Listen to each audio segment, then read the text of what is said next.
ওলামা একরামের মধ্যে মত পার্থক্য থাকবে, এটা স্বাভাবিক। ওলামা একরামের মধ্যে মতভিন্নতা এটা অনেক সময় আমরা বাড়াই, অনেক সময় আমাদের এই ক্যামেরা হুজুররা বাড়ায়। আমরা দেখতে পাচ্ছি চতুর্দিকে আলহামদুলিল্লাহ ভিন্ন ভিন্ন মতের ওলামা একরাম একই মঞ্চে আলোচনা করছেন, উঠছেন, দেখা সাক্ষাৎ হচ্ছে, এটা একটা ভালো ইন্ডিকেটর। এখন আমার প্রশ্ন, আপনি একজন তবলিগ জামাত করেন, আপনি জামাত ইসলামের এক ভাইকে, চরনা বিশ্বাস মরিদ এক ভাইকে, আহলে হাদিস এক ভাইকে আপনার বাসায় শুধু আপনার মুসলমান ভাই হিসাবে দাওয়াত দিয়া খাওয়াইছেন। এই ঘটনাগুলো আমাদের দেশে বেশি হয় না কম হয়? কম হয় মানে সচরাচর খুব একটা দেখাই যায় না। ওলামা একরামের মধ্যে মত পার্থক্য থাকবে, এটা স্বাভাবিক। মতের ভিন্নতা থাকবে, এটা কি স্বাভাবিক না অস্বাভাবিক?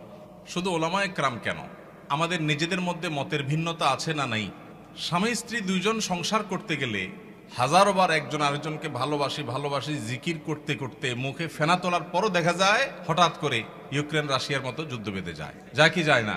তো যারে সারাদিন ভালোবাসি ভালোবাসি যে পরিমাণ জিকির করতেছেন আর জিকির তুলতেছেন, তার সাথেও যদি আপনার বেঁধে যায়, তাহলে বোঝা গেল যত জন তত মত। মানুষের দৃষ্টিভঙ্গি, মানুষের বুঝার বেশ কম থাকে, এটা থাকবে, কিয়ামত পর্যন্ত থাকবে।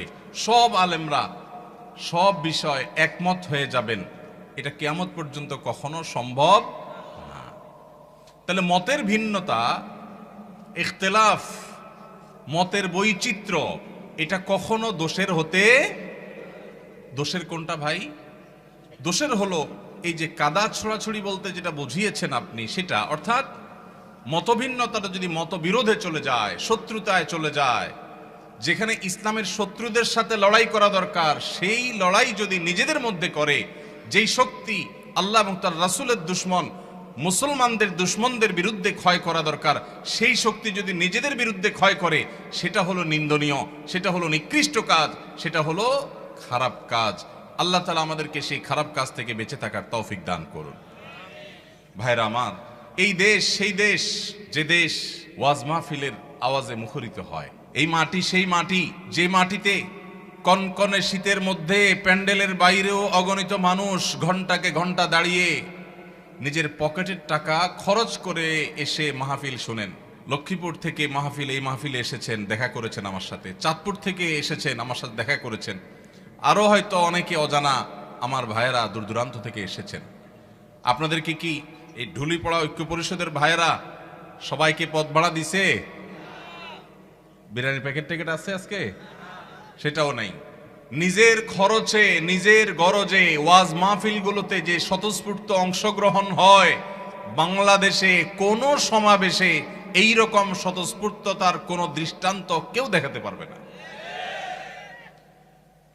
সেই দেশে সেই মাটিতে আমরা মুসলমানরা সামান্য কিছু বিদেশিদের দালাল, তাদের এজেন্ডা এই দেশের মাটিতে এদেশের মানুষের খেয়ে যারা বাস্তবায়ন করে, তাদের কাছে আমরা অনেকটা গোলামির জিঞ্জিরে আবদ্ধ হওয়ার মতো আবদ্ধ হয়ে আছি আজ 50টা বছর।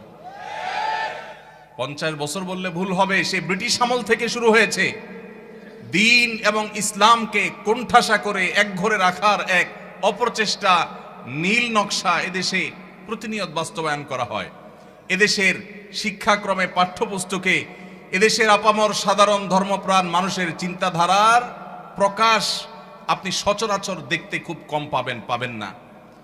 এদেশের সংবিধানে, এদেশের আইনে, এদেশের মিডিয়াতে, এদেশের আদালতে, এদেশের বিভিন্ন জায়গায় গণমানুষের আকাঙ্ক্ষা বলতে যা, সেটা খুব বেশি প্রতিফলিত হতে দেখবেন না।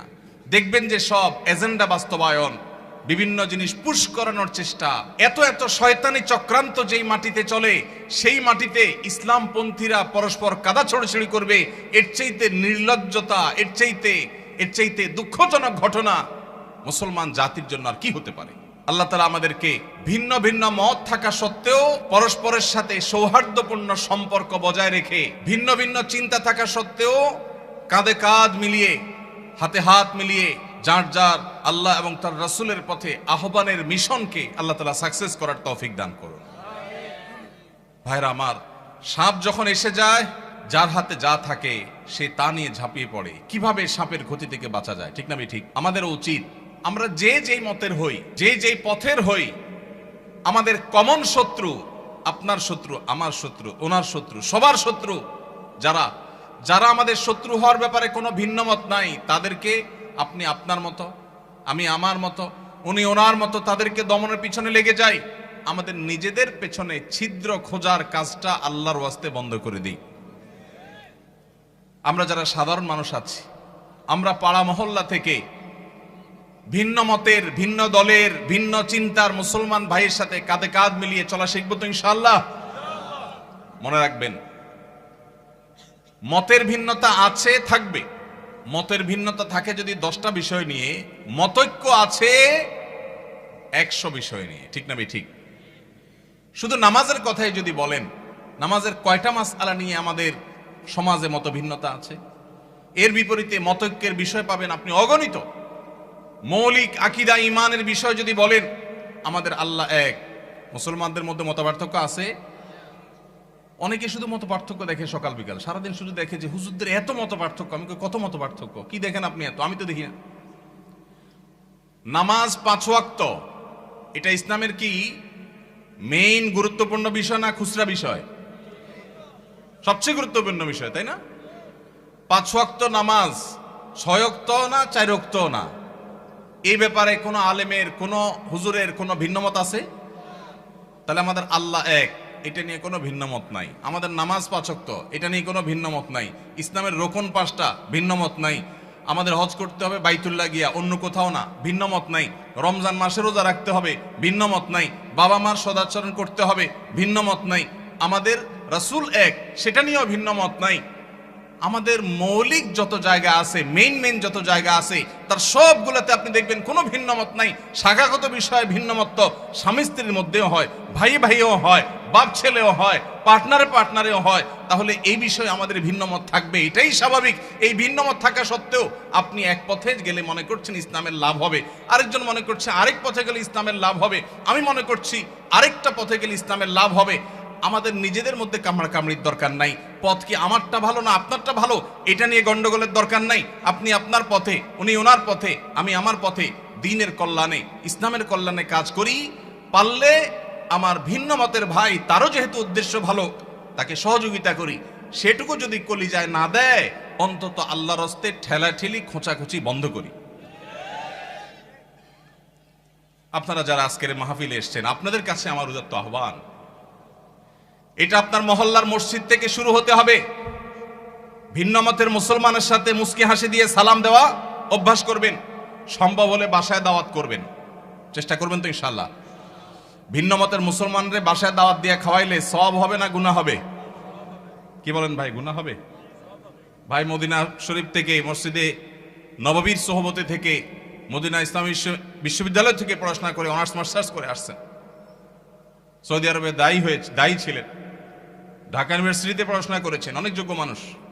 ভাই, অন্য মতের আহলে কেবলা, আহলে সুন্নাত জামাতের শামিল ভাইকে দাওয়াত দিয়ে খাওয়াইলে, এমনকি যদি অন্য মতেরও হয়, রাসূল আকরাম সাল্লাল্লাহু আলাইহি সাল্লাম যদি অমুসলমানকে খাওয়ান, তো আমরা ভিন্ন মতের মুসলমানরে খাওয়াইলে সওয়াব হবে না গুনাহ হবে? ভাইকে একমত? সওয়াব হবে তো? আলহামদুলিল্লাহ। এখানকার সব হুজুররা একমত। আপনার বলেন হুজুরদের মধ্যে কোনো মিল নাই, মত পার্থক্য শুধু। কই মত পার্থক্য? আমরা 3 হুজুর একমত হয়ে গেছে আলহামদুলিল্লাহ। আমি আশা করি দেশে কোনো হুজুরের ভিন্ন মত নাই। এখন আমার প্রশ্ন, আপনি একজন তবলিগ জামাত করেন, আপনি জামাত ইসলামীর এক ভাইকে, চরনাবিশ সাহেব মুরিদ এক ভাইকে, আহলে হাদিস এক ভাইকে আপনার বাসায় শুধু আপনার মুসলমান ভাই হিসাবে দাওয়াত দিয়া খাওয়াইছেন। এই ঘটনাগুলো আমাদের দেশে বেশি হয় না কম হয়? কম হয় মানে সচরাচর খুব একটা দেখাই যায় না।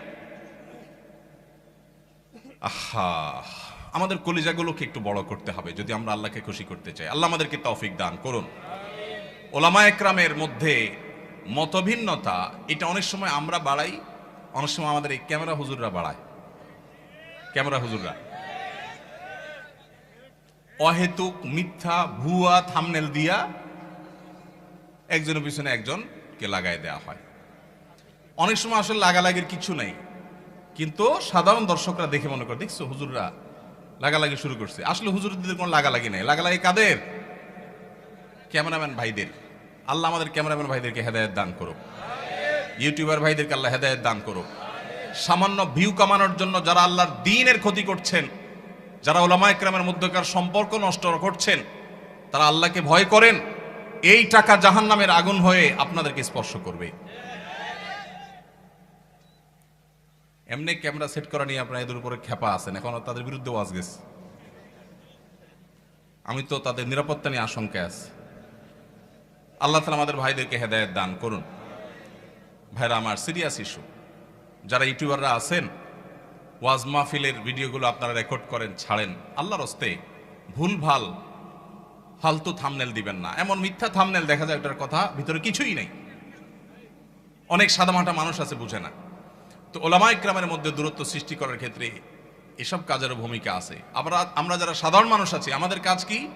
আমাদের কাজ হলো অন্তর থেকে সব মুসলমানকে ভালোবাসবো। চেষ্টা করা যাবে না ইনশাআল্লাহ? আমি আমার কাজ করব, ভালোবাসবো সবাইকে।